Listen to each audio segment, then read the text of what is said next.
tous, bienvenue à notre débrief Motovac suite au Grand Prix MotoGP de Portimao.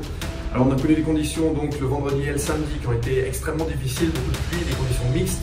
Johan Zarco, notre Français, qui a signé la pole position, un tour superbe avec la piste qui était séchante, il a pris beaucoup de risques, donc voilà, grosse félicitations pour Johan. Le dimanche pour la course, les pilotes sont partis donc avec une piste sèche, mais avec très peu d'expérience sur la piste sèche. Johan Zarco, encore une fois, qui a excellé. Podium, deuxième place pour le Français. Mais c'est surtout Fabio Quartararo qui a signé une course magnifique. Première place, il a dominé de la tête et des épaules et il avait en plus de la marge, Fabio. Donc voilà, une course superbe pour le retour en Europe de la part de Fabio Quartararo. Du côté de chez Suzuki, ça a bien performé aussi. Par contre, on a eu vraiment les deux opposés. Donc Joan Mir, qui était en première ligne, qui a signé un super départ, qui était parti en tête et qui malheureusement a été pris par Jack Miller. Donc Jack Miller qui perd l'avant, qui emporte Joan Mir, pas de sa faute du tout. Donc voilà, très déçu pour Joan. Du côté d'Alex Rins, lui, alors là, on a vu une performance qui était incroyable. Il était 23e sur la grille, très mauvaise qualif. Il revient en 4e position. Il a surtout gagné plus de 10 places en moins de 4 virages sur le départ. Donc c'était vraiment incroyable de la part d'Alex.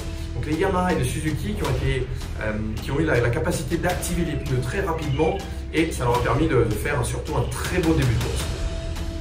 Du côté de Ducati Factory et de Honda et aussi de KTM, ça a été aussi un peu une déception pour tous ces mecs-là.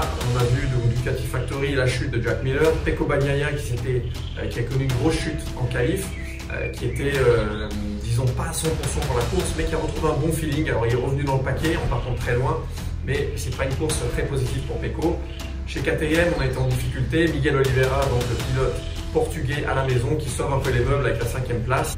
Finalement, du côté d'Aprilia, Aleix Espargaro qui signe une nouvelle fois une performance extraordinaire. Un podium.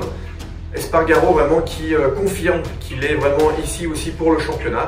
À Jerez la semaine prochaine d'ailleurs, il aura une nouvelle chance donc de perdre les concessions. Aprilia qui a un point de perdre les concessions et donc c'est le dernier team avec les concessions, donc des avantages pour les tests, pour les moteurs, et ils sont maintenant très proches de perdre ça. Donc on voit Aprilia qui continue de progresser et qui continue donc de monter sur les podiums avec Aleix.